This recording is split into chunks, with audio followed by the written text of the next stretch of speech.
Bienvenue tout le monde, 10e épisode de l'Informel en confinement. Merci d'être avec nous autres. Puis je vous remercie d'avoir réagi autant aux vidéos la semaine dernière. C'est le fun, ça s'est promené.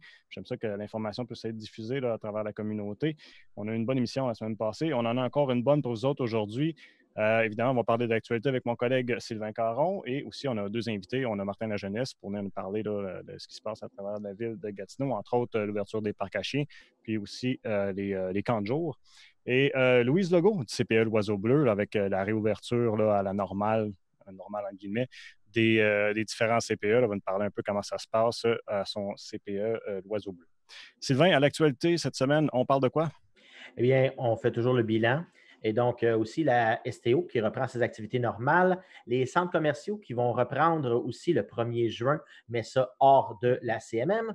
Ensuite, on a l'ouverture aussi des sentiers de VTT et motocross et un projet de cinéparc, oui, dans le Vieux-Hall. Ça, j'ai hâte d'entendre ça. Donc, ben, je te laisse aller avec le bilan en Outaouais. Ça a l'air de quoi? Eh bien, c'est encore, on s'approche des 500 cas. On est à 494 à cette heure-ci, à l'heure de l'enregistrement, parce que les chiffres changent un peu aussi. Ils peuvent changer dans l'après-midi. On est toujours à 13 décès. Ensuite, on a 272 cas rétablis. Donc, ça nous donne un 209 cas actifs.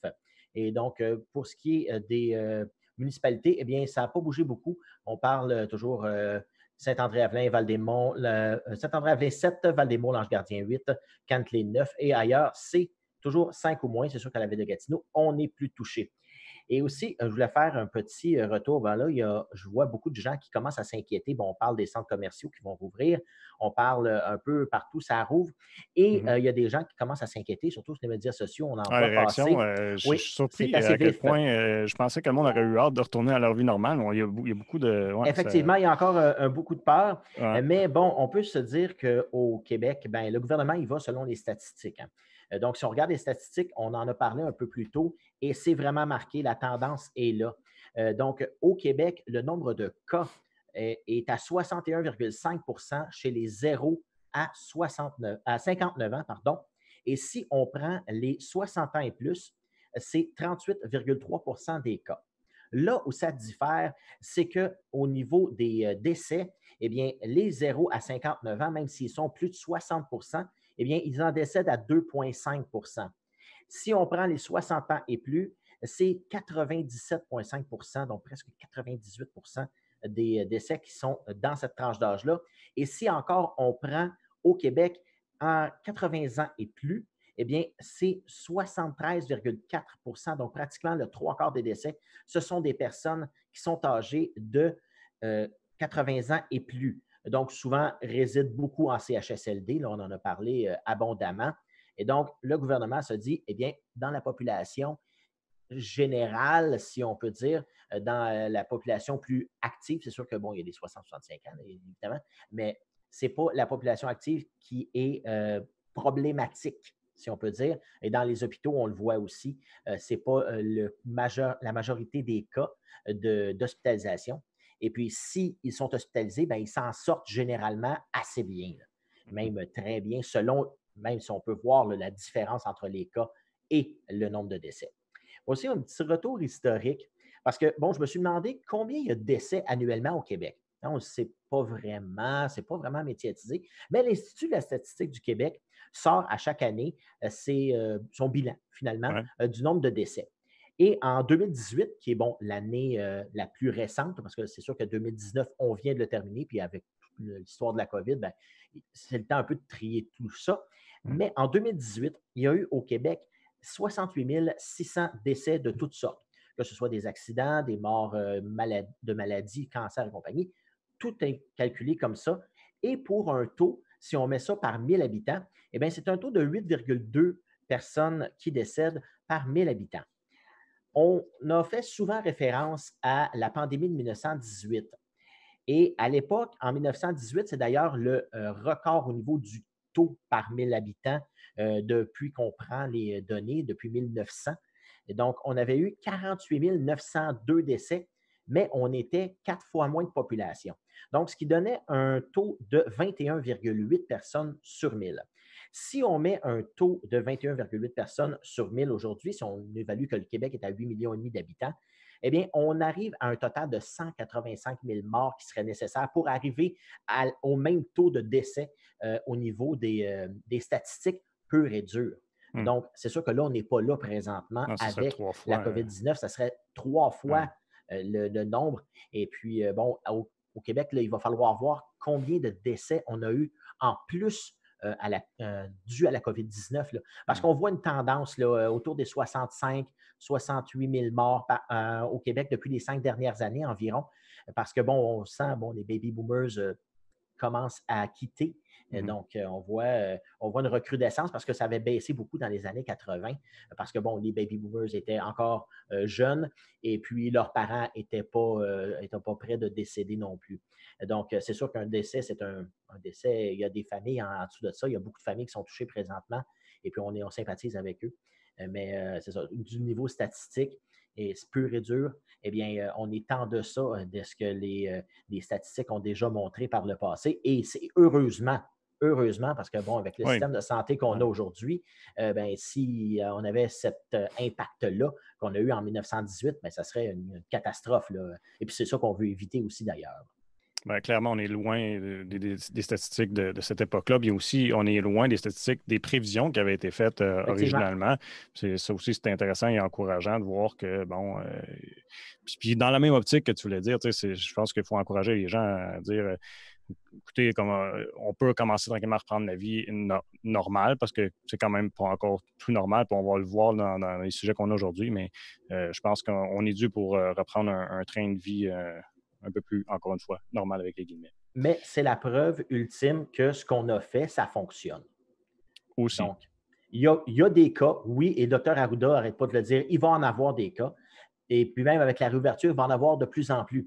Mais si les gens se préparent, et puis ceux qui vont l'attraper tranquillement, pas vite, eh bien, vont développer ou développeront pas, si on se fie aux statistiques, là, si on y va purement et simplement avec les statistiques, eh bien, si on est capable de maintenir un taux d'hospitalisation comme ça, même en déconfinant, eh bien là, c'est sûr qu'on va pouvoir passer à travers sans avoir un trop gros stress sur le Le milieu système de santé. hospitalier. Oui, effectivement. Bon, on parle de retour à la normale. La STO, il y a un semblant de retour à la normale. Oui, bien, à partir du 1er juin, donc lundi, on annonce un retour. Bon, on va ouvrir les portes avant. Bon, pour ceux qui prennent l'autobus, on savait que depuis un bout de temps, bien, ils ouvraient seulement les portes arrière. Et puis, bon, on ne chargeait pas non plus. Et puis, on avait vu une baisse assez significative, là, autour du 3/4 des gens qui étaient plus dans les autobus. Bon, parce que beaucoup d'emplois fermés. Donc, les gens sont demeurés à la maison pendant le confinement. Donc, Ils là, travaillent à on la maison. va, oui. Et puis, on a mis des installations aussi d'ailleurs dans les autobus pour protéger les chauffeurs. Et puis, on a installé des parois transparentes en plexiglas. Vraiment très bien fait. Une plaque pivotante sur un poteau, vraiment bien fait avec des pentures moulées, découpées selon l'aspect de l'autobus. C'est vraiment bien fait. On peut le voir d'ailleurs sur leur site Facebook. Ils ont publié une photo. C'est très bien fait. Et puis, justement, je pense que ça va rester aussi là, dans les années futures, là, tant qu'à investir. Eh bien, pourquoi pas que ça soit Les efficace laisser et en puis permanence. résistant. Oui, probablement aussi. Ça peut éviter beaucoup de choses, surtout en saison grippale. On s'en va vers ça à l'automne. Donc, si ça peut éviter de propager la grippe aussi chez les chauffeurs, ben, pourquoi pas? Et puis, on suggère aussi, le gouvernement suggère de porter des masques aussi. Il Non, c'est faut, ce faut que se j'allais te rappeler. demander. Là. Oui. Bien, on ne l'a pas spécifié, mais bon, disons qu'on se fie aux recommandations du gouvernement. Puis, dans les transports en commun, je pense que c'est une bonne idée là, de mettre un masque. Là, parce que, bon, c'est quand même, si on a un retour à la normale, la prochaine nouvelle va le marquer aussi, les centres commerciaux. Donc, si on a plus de gens dans les transports en commun, mais la promiscuité va être là. Donc, la propagation peut se faire de cette manière-là. Donc, peut-être porter un masque dans les transports en commun. C'est toujours pratique. Bon, ben, allons-y avec les centres commerciaux, justement. Là, à part Montréal, le reste, on fait une réouverture. Oui, à part Montréal et la MRC de Joliette, il y a vraiment un cas dans cette MRC-là, mais c'est tout ce qui est hors de la CMN, la Communauté métropolitaine de Montréal, qui aussi le 1er juin, c'est une grosse date le 1er juin, là, on a beaucoup de choses qui ouvrent. Et puis, donc, il y a des mêmes mesures un peu partout qu'on avait dans les commerces. Donc, on va demander à mettre des parois aux caisses pour protéger les caissiers, une certaine distanciation sociale aussi également. Nombre limité aussi dans le mail. J'imagine qu'on va y aller avec les capacités ordinaires parce que, il faut savoir que chaque building commercial qui reçoit des gens a une certaine capacité, question d'incendie et compagnie. Donc, on va y aller avec ça et on va réduire selon la grosseur du bâtiment. Ici, à Buckingham, on a un petit centre d'achat qui, notamment, a le Resto-Bar Le Boc, le Dollarama et le Hart. Donc, on est vraiment là, dans des petits centres d'achat ici. On ne parle pas des promenades de Gatineau non plus, mais c'est sûr qu'il va y avoir des gardiens aux portes si c'est nécessaire, si on voit que les gens ne respectent pas la distanciation sociale. Malgré que pour y avoir été, c'est assez bien acquis là, présentement. On voit que les gens respectent ça et naturellement, on va le faire. Et puis, c'est une bonne chose. Donc, ça prouve que on a répété, mais ça a rentré finalement. Donc, les gens se distancent naturellement maintenant. Donc, je ne vois J'imagine qu'il pas va y de avoir, problème. je m'attends à voir les mêmes choses que dans les épiceries ou quand ça va être dans pour les caisses, les salles d'habillage, nomme-là, il va probablement avoir les lignes avec ou les dessins de pas à chaque 2 Effectivement. mètres. Là. C'est déjà implanté, donc je ne vois pas pourquoi on les retirerait là, dans les centres commerciaux. Là. Et puis, comme je disais, les gens sont quand même assez compréhensifs de ça. Et puis, il va aussi avoir des bonnes mesures là, pour que ça soit bien respecté. Puis, je pense que ça va être bien respecté. Aussi, un petit point aussi, on avait certains euh, de suspension des évictions de loyers commerciaux. C'est ce qui a annoncé du même coup Pierre Fitzgibbon. Donc, on vient de l'apprendre cet après-midi. Donc, il y avait certains propriétaires de buildings qui ont envoyé des avis d'éviction pour non-paiement de loyer à certains de leurs locataires. Mais là, pendant le temps du COVID, on a dit non, on va suspendre ça. Ça ne sera pas acceptable pour eux. Une chose que j'étais surpris, j'ai vraiment pas suivi parce que je ne suis pas un gros amateur de VTT, mais j'étais surpris de voir que les sentiers étaient fermés parce qu'on est à l'extérieur, puis je n'imagine pas un contexte pour être pour attraper quoi que ce soit comme virus. Mais bref, des amateurs comme toi sont contents de savoir d'apprendre qu'on va réouvrir les sentiers. Oui, bien, ça avait été fermé. Bon, c'est sûr qu'il y a une période de dégel. On s'entend qu'au printemps, et Ouais, ça rouvre décembre. généralement là, début mai. Là. Donc, on n'est pas OK. tellement en retard, peut-être quelques semaines, généralement autour du 7, 8, 10 mai, tout dépendant de la température, évidemment. Là, on a eu une belle température sèche, donc les sols ont pu sécher. S'il y a plus de pluie au printemps, bien, c'est sûr que c'est moins agréable. Puis aussi, on essaie d'éviter de creuser les sentiers Hmm. avec les roues qui passent et puis il se fait des canaux souvent. Et puis, ça peut détruire le sentier pour l'été à venir. Puis c'est assez difficile, ça demande beaucoup de temps. Donc, s'il n'y a pas beaucoup d'eau, comme là présentement, eh bien, on aurait ouvert à peu près autour du 10 mai, là, OK. selon ce que je peux voir des années antérieures. Là. Et puis là, on a ouvert le 25 mai, donc lundi, hier. Et puis, ça va être ouvert du 25 mai jusqu'au début de la chasse. Donc, ça va être à déterminer en automne. Et puis, on m'a dit au Club Quad de l'Outaouais, eh bien, que les sentiers étaient ouverts et puis qu'il n'y avait pas de problème. Et donc, il faut savoir qu'il y a 4 clubs ici en Outaouais, donc qui s'occupent de l'Outaouais. Il y a la Petite Nation, ensuite le Pontiac et la vallée de la Gatineau. Donc, il y a 4 clubs. C'est important aussi de vérifier là, entre les clubs, à savoir quels sentiers sont ouverts, quand, si les sentiers sont en bon état aussi, ou s'il va y avoir de la machinerie qui va être dans les sentiers pour réparer ou améliorer les sentiers. Donc, c'est sûr qu'il faut s'informer aussi avant de se déplacer. Mais les clubs sont très bien outillés, ils ont des pages Facebook et sont très rapides sur la réponse. Donc, ici en Outaouais, il y a aussi de la place aussi en masse pour s'amuser. Il y a des sentiers, il y en a beaucoup. Juste pour vous donner une idée, là, pour se rendre à Mont-Laurier en partance de l'Ange Gardien, qui est le point le plus proche de Buckingham, dans le quartier industriel, eh bien, on a 200 kilomètres pour se rendre à Mont-Laurier. Ah, quand même. Donc, il y a de la place en masse. On peut se rendre Hmm. partout. Tout est relié. Donc, on peut se rendre même à Maniwaki, dans le Pontiac, à partir de l'Ange Gardien. Donc, c'est sûr qu'il y a de la place en masse pour s'amuser. Super. Et la dernière nouvelle, je trouve ça le fun. Puis si vous êtes comme moi de la région, puis que jeune, vous avez connu le Cinéparc Templeton, bien jeune, c'est-à-dire ça a duré jusqu'à il y a un an à peu près, là. Le Cinéparc Templeton, on n'a plus ça dans la région. Puis là, vu qu'on n'a pas de cinéma, ça aurait été une belle alternative, mais on a trouvé qu'on a développé quelque chose là. Ben oui, on va avoir l'installation d'un cinéparc temporaire, il faut le dire, dans le Vieux Hall. Ça va se dérouler à la place des festivals. C'est là où il y avait le Cercle du Soleil de Oui. 2017 à Mhm. 2019. Et donc, on va récupérer, c'est un grand terrain. Et donc, on va récupérer ça et puis on va être capable de mettre des écrans. On prévoit une ouverture pour autour de juillet. Ce n'est pas donné parce que là, euh, c'est justement, c'est pas donné. Les équipements, il faut les trouver, il faut les acheter, il faut les installer. Et puis, il faut tout mettre ça en branle. Trouver les films aussi, ça, c'est une autre histoire. Bien, c'est le projet de 4 partenaires. Il y a l'agence Orchestra, Zibi, le Sentier culturel et aussi la Ville de Gatineau qui est embarquée là-dedans. Et donc, on prévoit présenter quelques films québécois et aussi quelques nouveautés. Parce qu'on sait que bon, les films américains, les gros blockbusters, chargent très cher pour Ouais. leurs copies. Et puis aussi, on va mettre ça, on va joindre l'utile à l'agréable.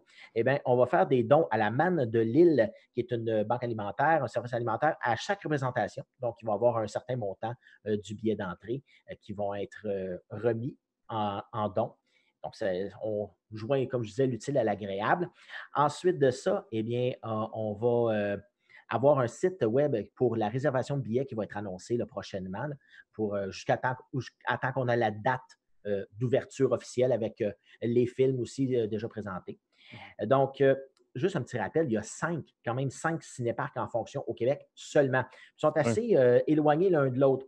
On parle de Valmorin, la station Belle-Neige, qui, ironiquement, a acheté L'équipement de. l'équipement du cinéparc Templeton Ouais. l'année dernière. Et puis, il y a Saint-Hilaire, Saint-Eustache, Orford et Chandler en Gaspésie. Donc, c'est sûr qu'il y en a un qui est pas mal loin. Il y en avait un qui a fermé tout récemment. On a détruit les écrans à Boucherville. C'est une propriété de Cinéplex. On ne sait pas s'ils vont changer d'idée et puis en voyant que leur cinéma ne pourrait pas être ouvert cet été, ben, est-ce qu'ils vont changer de décision, changer leur fusil d'épaule? On ne sait pas encore dans ce coin-là. Mais c'est sûr que, bon, à part celui de Saint-Eustache qui est le plus loin, c'est quand même une bonne heure et demie de route. C'est un petit peu loin pour aller voir ça. Donc, une bonne idée dans le vieux hall. En même temps, on va récupérer un terrain qui était un peu vide cette année. Ouais, Donc, qui sert à rien s'il n'y a pas c'est ça. d'événement. Joindre l'utile à l'agréable, finalement. Mais j'imagine que ça risque de pogner pas mal. Puis je me demande, Oui. il prévoit juste un écran, j'imagine. Je ne sais pas combien d'écrans il va OK. avoir. Et puis, bon, c'est justement peut-être un en partant, deux en suivant, je ne sais pas. Et je ne sais pas si Ouais. ça va rester aussi, d'ailleurs. Peut-être que c'est le retour des cinéparcs. On ne sait pas. Parce que les cinéparcs étaient vraiment en baisse de vitesse au Québec. Et puis, j'espère que ça retourne parce que c'est un événement d'aller au cinéparc pour Ouais. des jeunes qui n'ont jamais été là. C'est spécial. Et puis, surtout quand il fait 32 dehors, c'est assez pénible. Et puis avec les maringouins et compagnie. Mais c'est toute une expérience. Il faut avoir ça, faire ça au moins une fois dans sa vie. C'est clair. Si tu veux bien, Martin, excuse-moi, bon, je dis Martin, mais Sylvain plutôt, on va aller justement rencontrer notre premier invité, là. Martin La Jeunesse, conseiller municipal de Buckingham, pour nous parler de la réouverture des parcs à chiens et le retour des camps de jour.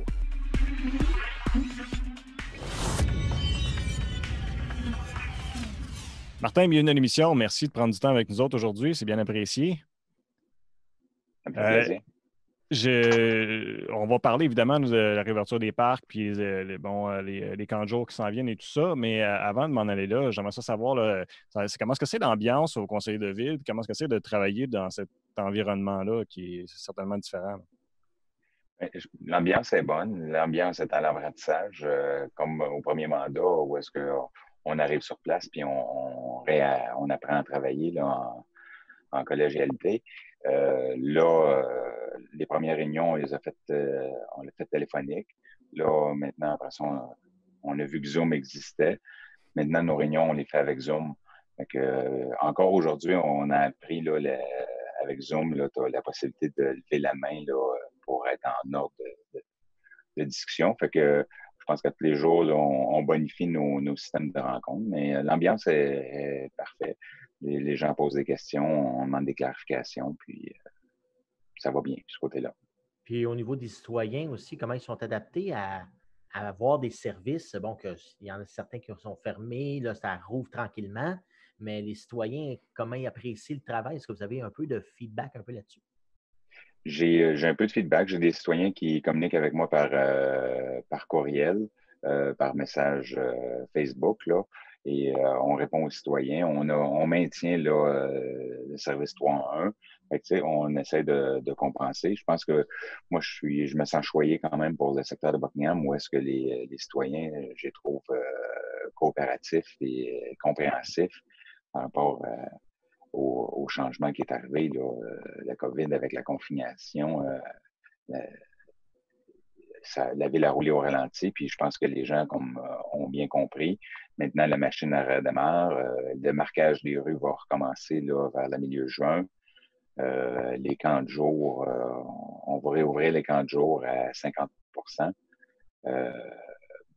Maintenant, à 11 heures, il y a une conférence de presse là, avec M. le maire là, sur ça, sur les sujets du camp de jour. Mais la plupart des citoyens, c'est ça.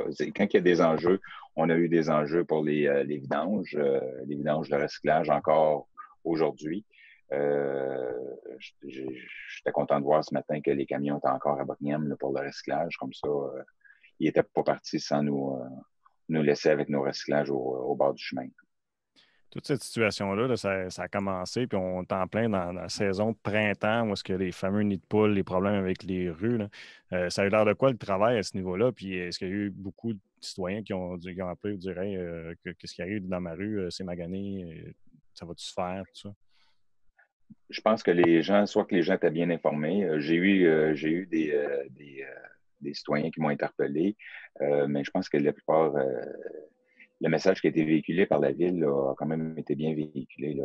Au début du confinement, ben, on avait les plans d'asphalte, puis quand ça a tombé gros, là, ben, même les plans d'asphalte avaient fermé.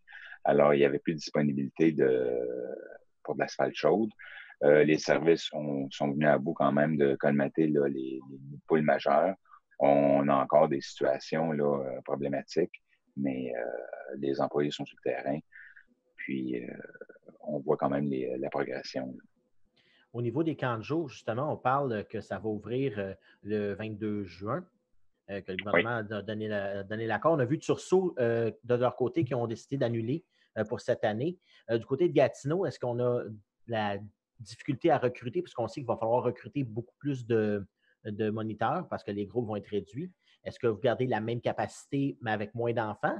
Comment vous allez gérer ça? Mais le recrutement, là, on va aller en appel, on va lancer un appel pour le recrutement. Mais maintenant, on part de 2500 places à 1200 places. Là. On va à 50 et il va y avoir, ça va être la méthode de premier arrivé, premier servi. Pour le secteur BMA, on parle d'une inscription là, qui va débuter le 2 juin. Il y a une conférence de presse qui va être faite aujourd'hui là, pour mettre les détails. Les gens qui n'ont pas de carte d'accès Gatineau vont pouvoir faire la demande d'avoir un numéro d'accès Gatineau parce que ça en prend une pour inscrire votre enfant. Et là, il va y avoir le peaufinage là, de qu'est-ce que ça va être comme activité, qu'est-ce que ça va être comme restriction. Maintenant, on me dit que les services sont quand même la plupart des employés là, pour les camps de jour, mais maintenant, il va y avoir moins de participants. Alors, est-ce que ça va venir s'équilibrer? Ça va être une question qui reste à répondre. On a vu aussi, bon, on sait les budgets de la ville qui ont un peu été diminués, ben, pas diminués, mais les revenus. On parle d'une baisse. Le maire Petno-Jobin disait autour de 35 millions là, qu'on pouvait penser avoir un déficit cette année. Est-ce qu'on s'enligne pour vraiment un gros déficit à la ville ou on va être capable de récupérer un peu ces mois-là qui ont été en confinement? J'ai pas les chiffres exacts. C'est sûr que Maxime, monsieur le maire, là, travaille fort à discuter avec les différents paliers gouvernementaux, le fédéral et le provincial. Il travaille surtout aussi pour le transport en commun, parce que le transport en commun, mais on le maintient. Mais là, il n'y a pas de gens qui embarquent dans l'autobus. Et il y a eu aussi là, la période que qu'on ne chargeait pas. Alors, les gens embarquaient dans l'autobus sans qu'on charge. Fait que c'est toutes des choses là, qui viennent là, imputer le budget.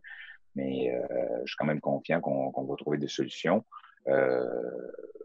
Moi, j'ai pas fait de demande budgétaire. Là. Il y a une période de demande budgétaire. Moi, comme élu municipal, je pense que je vais être respectueux sur la capacité de payer de nos citoyens. Fait que j'ai pas fait de demande budgétaire pour un nouveau projet. Nos projets continuent là, de développement, là, comme le parc du 8 octobre. Il y a une planification pour les jeux d'eau qui s'en vient. Alors, ça, c'est maintenu. Les gros projets là, de la piste multifonctionnelle sur le côté ouest du pont, c'est maintenu. Maintenant, j'attends une présentation, voir si on a des retards là, pour la confection et la réalisation. Fait que ça, je devrais avoir une présentation sous peu. Est-ce qu'il y a des projets même que tu t'attendrais à voir complètement annulés, là, étant donné les circonstances?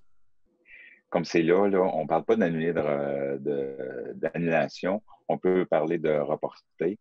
Là, j'ai vu le marquage qui était fait sur la rue Joseph. On me dit que non, c'est maintenu. C'est sûr que la VP n'est pas là pour cette année. Ils sont en train de faire les plans pour la rue Joseph. Mais pour le secteur Buckingham-Masson-Angers, il n'y a pas vraiment, comme c'est là, il n'y a pas de projet qui est reporté ou d'annulé. Bon, bonne nouvelle, excellent. Puis au niveau des parcs à chiens, ça va être quoi la réglementation? Là? Premièrement, je ne me souviens pas de la date. Ils sont ouverts présentement?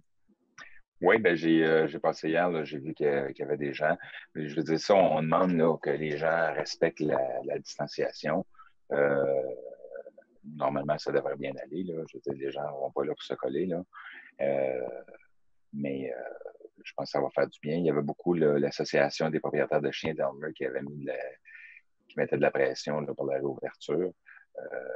Nos chiens ont besoin de bouger les autres aussi. Là. Fait que, non, on demande toujours le respect des gens là, de garder leur distance. Est-ce qu'il y a un nombre maximal de personnes qui peuvent y accéder? Parce qu'on sait, là, ils sont quand même achalandés. Là, quand on passe devant le parc là, ici, là, en s'en allant vers Masson, il y a souvent beaucoup de voitures, beaucoup de gens. Est-ce qu'il y a un nombre maximal qui peuvent y aller? J'ai pas, là, vous me pognez le cours, je n'ai pas les détails par rapport au parc à chiens, voir s'il y avait une limitation de nombre. Ça, je pourrais vérifier, puis je pourrais vous envoyer un message là, Facebook là-dessus. Oui. Et aussi, bon, on le sait tous, tu es un homme d'affaires.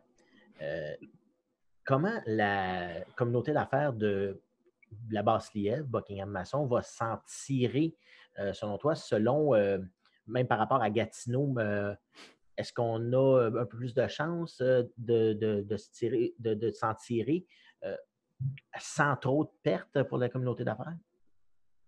Et je pense que sans trop de pertes, oui, c'est le mot, là, sans trop de pertes. C'est sûr qu'on a des pertes.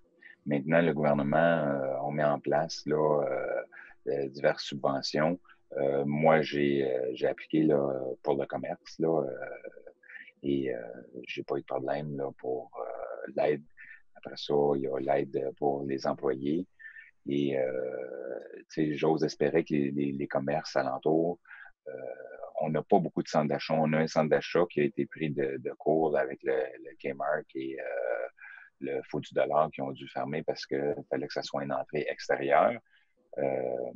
Mais la plupart de nos commerces ici ont des entrées individuelles. Alors, ils sont capables de bouger. Quand je pense au Canadian Tire, quand je pense aux petits quincailliers, là, eux autres je pense qu'ils n'ont peut-être pas vu de baisse sur l'achalandage parce que là, tout le monde sont confinés, tout le monde veut faire des travaux dans leur maison. Les autres commerces, là, j'incite les autres commerces à vérifier là, les sites Internet du gouvernement pour les supports d'aide. Là. Et puis le fait aussi qu'on soit un peu à part de Gatineau, on parle beaucoup d'achat local.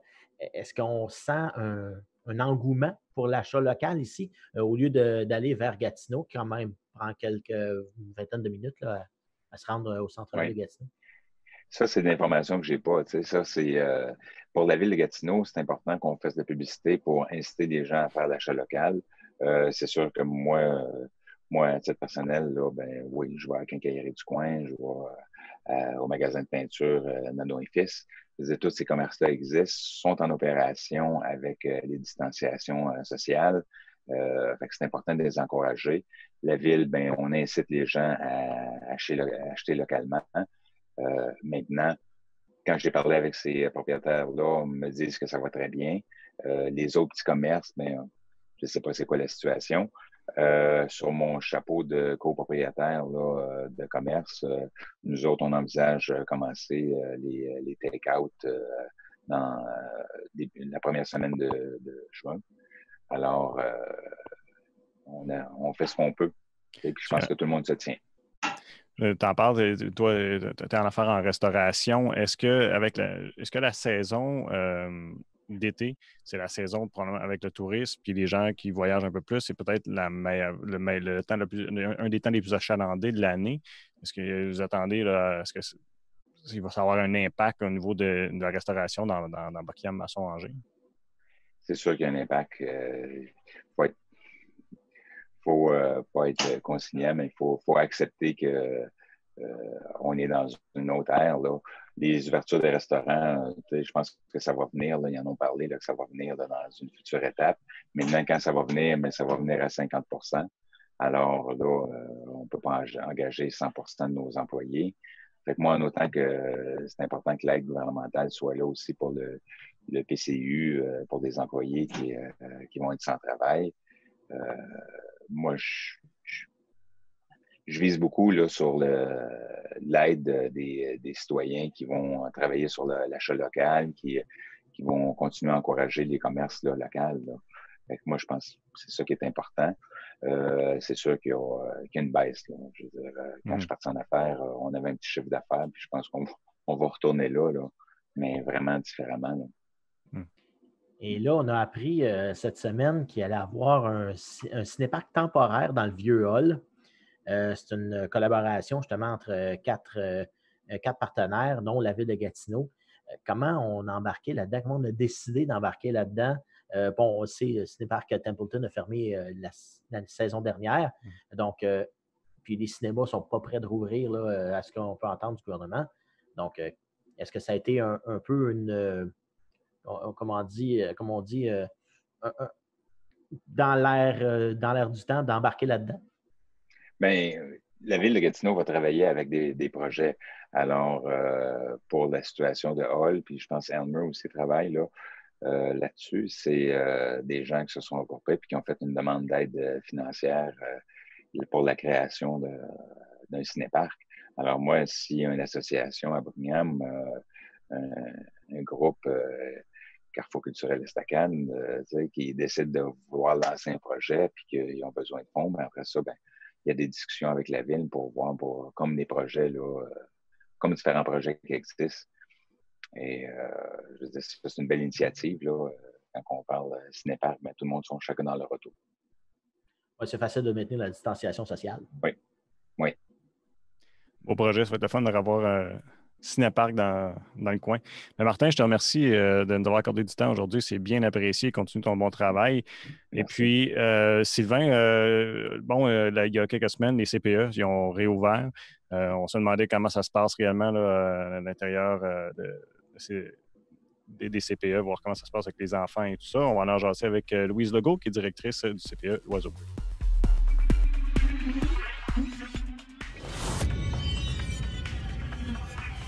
Louise, bienvenue à l'émission. Merci de prendre du temps aujourd'hui de venir nous jaser un peu. Ça me fait extrêmement plaisir. Merci à vous pour l'invitation. Ben, c'est toujours le fun de jaser. Oui. Écoute, là, ça fait quelques semaines que les CPE sont réouverts un peu partout. Là. Ça a été un petit peu la panique là, des parents, des éducatrices et tout ça. Mais vous autres, vous étiez ouverts même avant. Là, vous étiez là pour desservir ceux qui étaient service d'urgence. C'est ça, exactement. Nous, on a ouvert à partir du 16 mars, aller jusqu'au 8 mai, on était ouvert comme service d'urgence. Ce que ça veut dire, c'est que c'était fermé pour tous nos enfants réguliers, les enfants qui étaient chez nous, nos 80 enfants qui étaient chez nous, sauf pour ceux qui travaillaient dans les services essentiels. Donc, la santé publique et le ministère de la Famille avaient sorti une liste et nous, on devait y aller avec cette liste-là. Donc, c'est les parents, c'était surtout les parents des hôpitaux, ambulanciers, tous les services essentiels. C'est seulement ces parents-là qui avaient droit de fréquenter le CPE.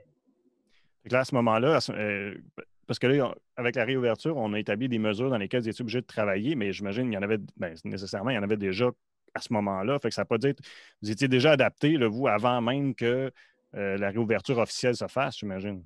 Nous, dès le jour 1, donc à partir du 16 mars, lorsqu'on a ouvert en service d'urgence, on a mis plein de trucs en place, là, des mesures vraiment qu'on appelle extraordinaires de prévention.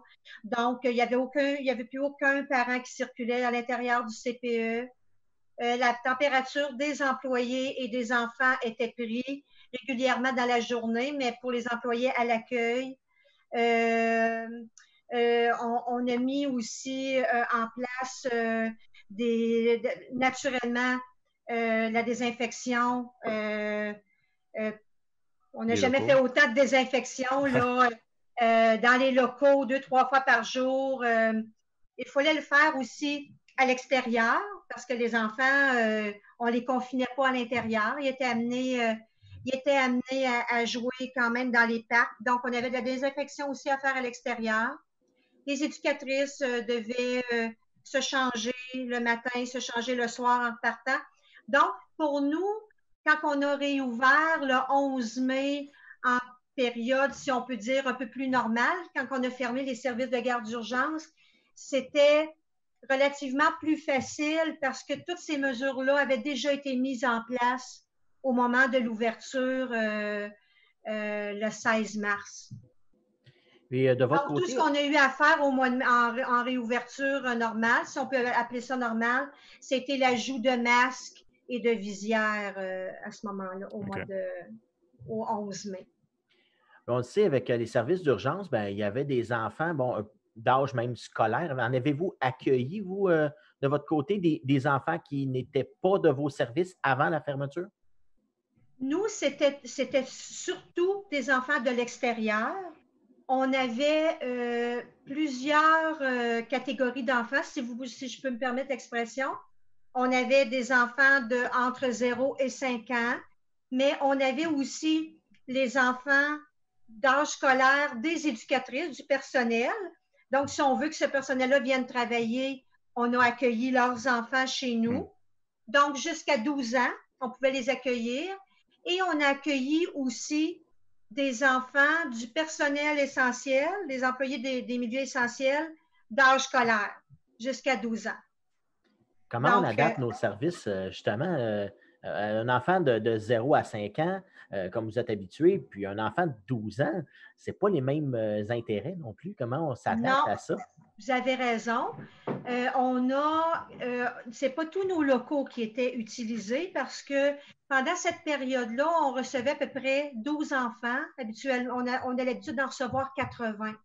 Donc, on avait des locaux. Nous, on est sur 2 étages, fait qu'on avait des locaux on avait très peu de locaux qui étaient occupés. On avait seulement deux locales qui étaient occupés, plus la pouponnière, naturellement, pour diminuer le ratio d'enfants.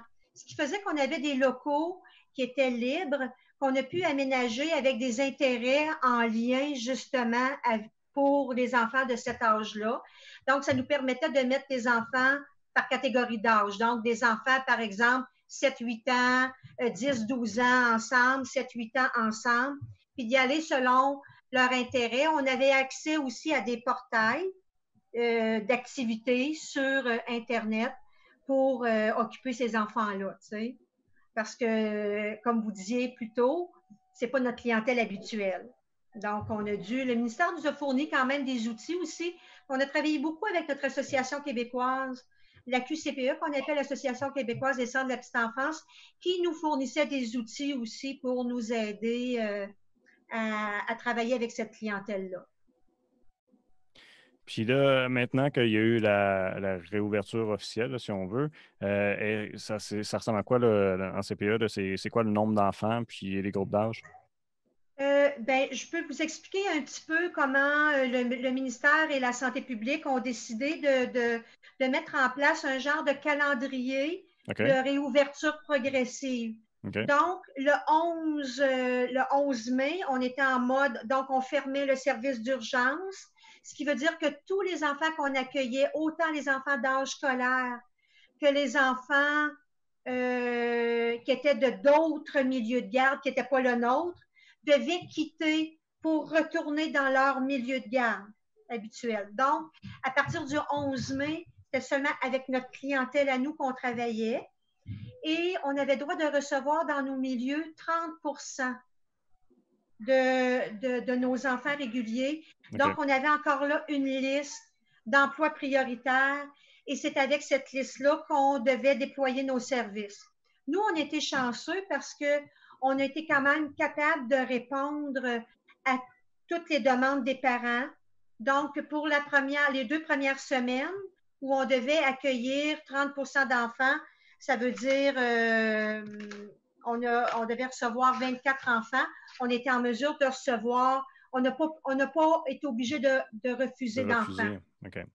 Après ça, la deuxième phase, c'était à partir de hier, à partir du 25 mai. Donc, on a eu 2 semaines à 30 Là, maintenant, on est à 50 okay. Donc, on revient.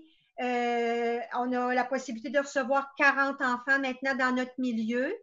Cette semaine, nous, on n'est pas encore à 40, on est à 30, mais la semaine prochaine, on va être à 39, on va être pas mal à notre 50 La troisième phase est prévue pour le 8 juin, donc à 75 et la dernière phase, le 22 juin. Donc, ça veut dire qu'au 22 juin, ça, c'est le scénario vraiment que le ministère de la Famille et la Santé publique ont mis en place, un scénario dans un monde optimiste. Là. Si tout va bien, si tout se passe bien, parce que c'est sûr que c'est analysé jour après jour. Si tout se passe bien, ça veut dire qu'au 22 juin, on devrait revenir à 100 de notre capacité d'accueil. Est-ce que c'est faisable aussi avec toutes les mesures qui ont été mises en place à 100 Parce que là, on sait que, bon, vous avez beaucoup plus de travail à faire. Là, on parlait de désinfection tantôt.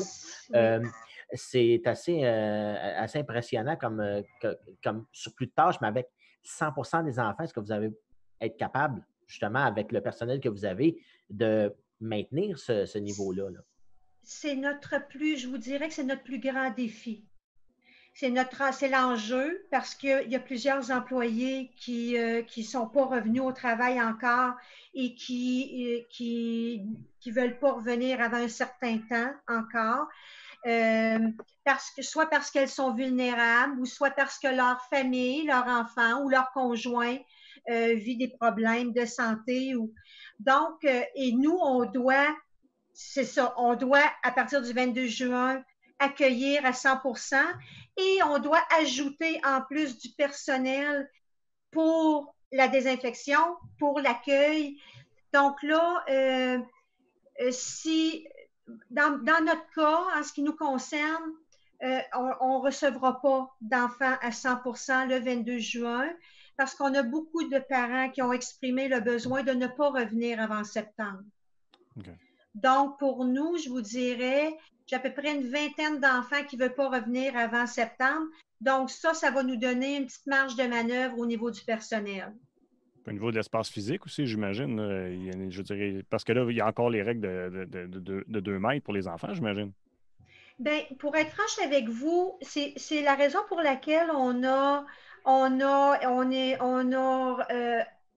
mis des mesures en place, des mesures de prévention plus grandes, parce qu'on sait qu'en petite enfance, c'est difficile la distanciation physique. Ben, je peux imaginer. Quand on peut le faire, par exemple, pendant le repas, ben, il n'y a rien qui nous empêche d'enlever une chaise. C'est autour de la table, fait qu'on enlève une chaise, les enfants sont distanciés.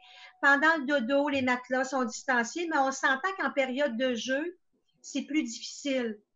Là où c'est plus difficile aussi, c'est que le ministère nous demande de respecter un ratio enfants plus petit. Normalement, si on parle d'un groupe de 8 enfants, maintenant, on a 4 enfants par local. Donc, on s'entend, c'est sûr qu'à partir du moment où on va être rendu à 75 on ne pourra plus respecter le ratio de 50 parce qu'on va devoir occuper tous nos locaux parce qu'on va avoir plus d'enfants. Donc, ça, c'est l'autre défi qu'on va avoir à faire face à partir du 8 juin, lorsqu'on va être à 75 on va continuer de voir d'ici là comment ça se passe et ça se pourrait fort bien qu'on dise, ben nous, on n'accueille pas 75 des enfants. Donc, ce serait laissé à votre discrétion, à savoir si vous êtes capable d'avoir le personnel pour respecter les ratios, si je comprends bien. Exactement. Et dépendant de comment ça se passe aussi au niveau sanitaire, est-ce qu'on choisit de demeurer à petit ratio ou si on ramène les ratios normaux? Ensuite, est-ce que vous allez devoir recruter du personnel? Parce que là, on sait, bon, vous en avez quelques-unes qui ne veulent pas revenir. Donc, Oui. pour respecter ces ratios-là, est-ce que vous allez devoir justement essayer d'attirer des nouvelles intervenantes? On est déjà là-dedans. On est déjà là-dedans. Je vous dirais qu'on travaille en ce moment à combler un poste. On ouvre un nouveau poste chez nous qui n'a jamais existé, qui s'appelle Accueil et désinfection. Donc, on est obligé de créer ce poste-là parce que c'est un poste qui demande beaucoup d'heures par jour. Et l'autre chose aussi, je suis en train de recruter auprès du scolaire parce qu'on sait que les éducatrices en milieu scolaire vont terminer à la fin de l'année scolaire. Donc, on recrute de ce côté-là. On a des postes affichés aussi pour combler des postes d'éducatrices temporaires, remplaçantes pour la période des vacances parce que notre personnel régulier qui a été là depuis que j'ai jamais arrêté a besoin de vacances cet été. Mm-hmm. Donc, c'est le défi auquel on fait face en ce moment. Je suis encore optimiste de pouvoir recruter des gens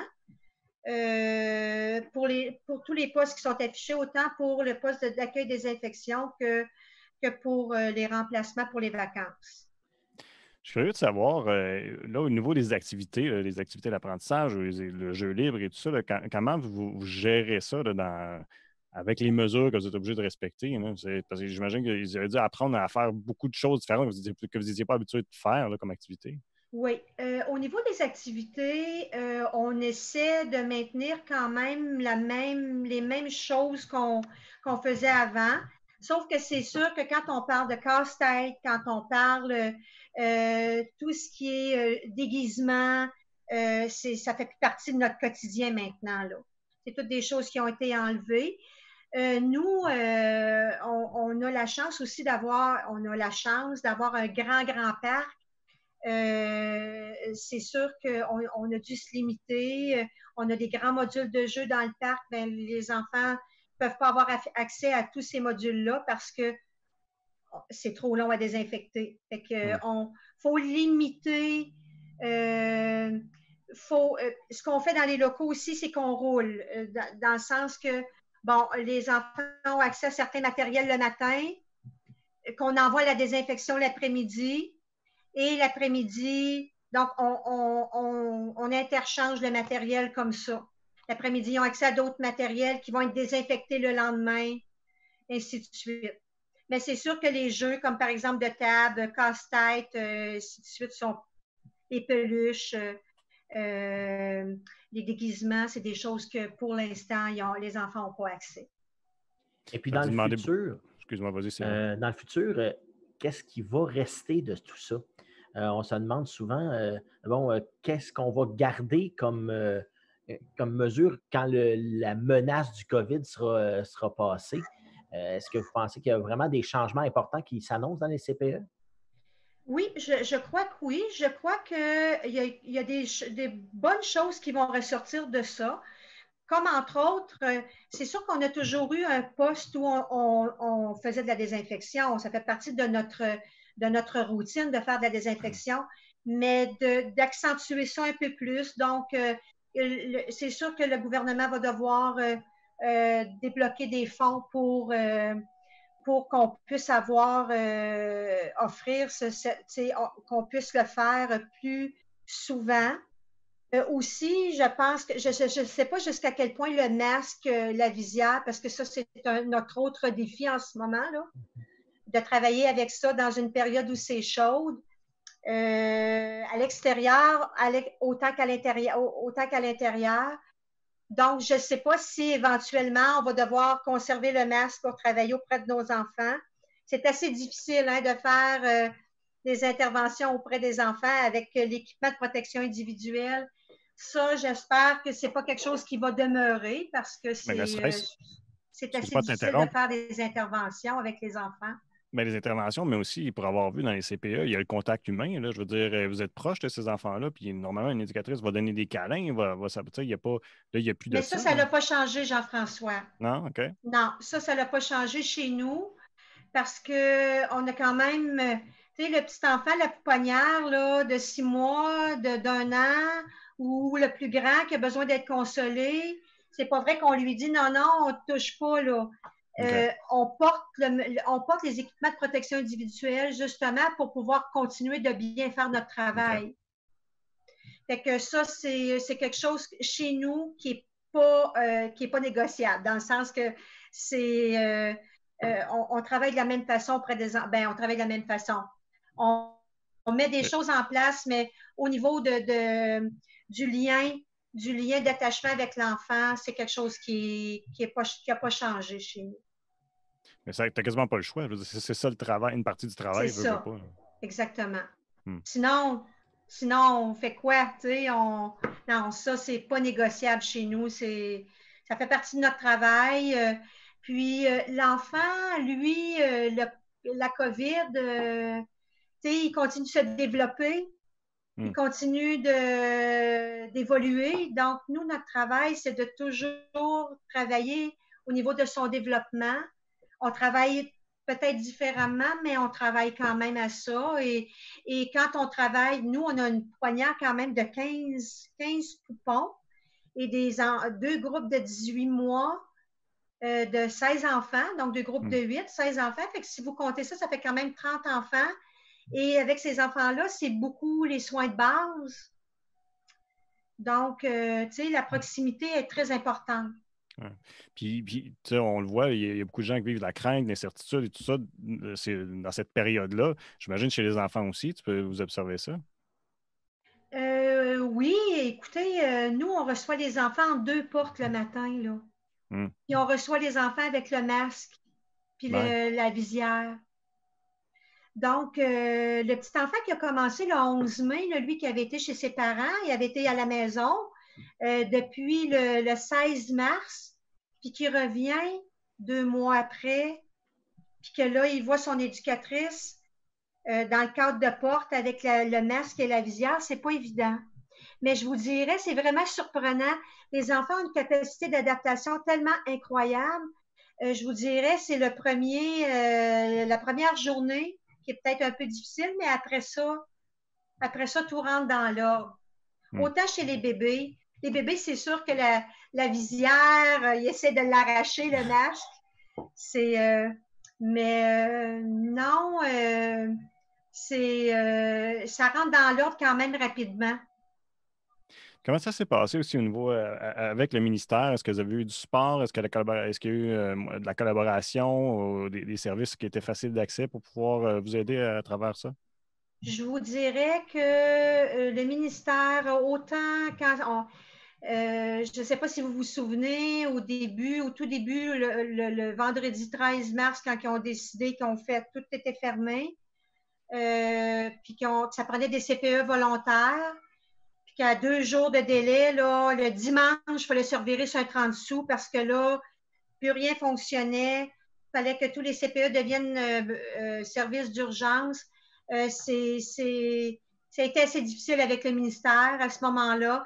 Encore dernièrement, on a vécu des petites ratés au niveau de la livraison de l'équipement de protection individuelle. Ça a été livré en retard. Le dimanche, on ne savait pas si on était pour avoir notre équipement pour le lundi matin. Puis là, on n'avait pas le droit d'ouvrir parce qu'on était sous la CNESST, puis la CNESST ne voulait pas qu'on ouvre si on n'avait pas notre équipement de protection. Fait que ça a été assez difficile avec le ministère. Par contre, je vous dirais qu'au niveau de notre association québécoise, ils ont été vraiment d'un support incroyable. On a eu des plans de contingence, ils nous ont aidés à monter des plans de contingence. Ils ont travaillé fort avec avec la santé publique pour nous monter des guides de bonnes pratiques avec les enfants, pour les éducatrices dans leurs locaux, pour détecter aussi la COVID, comment faire pour détecter les risques qu'il pouvait avoir dans nos milieux. Donc, notre association est encore aujourd'hui, même en période d'ouverture progressive, à tous les jours, on est en conférence web avec notre association québécoise pour mettre à jour, justement, parce qu'eux autres, ils ont des réunions régulières avec la santé publique, avec le ministère de la Famille. Donc, on est très, très bien supportés de ce côté-là. Super. Puis j'en ai une dernière pour toi, Louise. Après ça, je te laisse aller. Oui. Au niveau de ton équipe, tu m'as l'air toute souriante, de bonne humeur aujourd'hui. On se disait ça quand on a ouvert les caméras tantôt. C'est quoi l'atmosphère chez vous, de toi et des éducatrices? Écoutez, cette semaine, c'est la semaine des services de garde éducatifs à l'enfance. On est en période de fête cette semaine. On est en fête. Ce que je pourrais vous dire, c'est que le 11 mai, quand on aurait ouvert en période d'ouverture progressive avec les masques, avec les visières, c'est l'inconnu, c'est l'adaptation, il faut s'adapter. Ça va vraiment bien, les filles sont vraiment positives et là, je vous dirais, on est dans notre 2e semaine, 3e semaine même, ça va bien. L'adaptation se fait, faut se donner le temps, mais je vous dirais que je suis vraiment fière de faire partie de cette belle équipe-là. Les filles sont résilientes, sont courageuses, sont souriantes, Fait que je suis vraiment très fière de mon équipe. Ben, super, c'est fun d'entendre. Je te remercie beaucoup de nous avoir accordé du temps. Puis bonne continuité, là, tout le monde, dans votre travail. Ben, ça me fait plaisir. Merci beaucoup.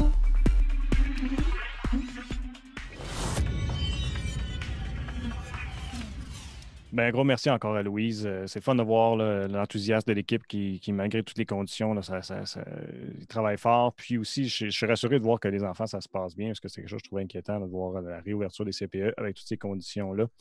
Merci aussi à Martin Lajeunesse qui nous a parlé un peu plus tôt. Puis merci à toi, Sylvain, pour ton actualité, comme à l'habitude. Beaucoup de dossiers là, pour l'émission de vendredi qui s'en vient.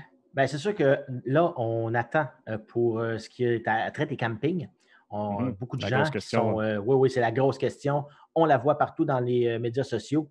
Et donc, ça va-tu rouvrir? Ça va-tu rester fermé? On ne le sait pas encore. Et puis aussi, c'est les modalités que ça va avoir pour la rouverture. Il y a une note qui a circulé. On parlait du 1er juin, mais c'est quand même assez rapidement là, fait. Donc, on va voir si ça se concrétise, cette histoire-là. Bien hâte de voir ça, un dossier à suivre. Merci encore une fois, puis merci à vous autres d'avoir été à l'écoute. J'invite à nous suivre là, encore une fois vendredi pour la prochaine émission. Passez une bonne fin de journée.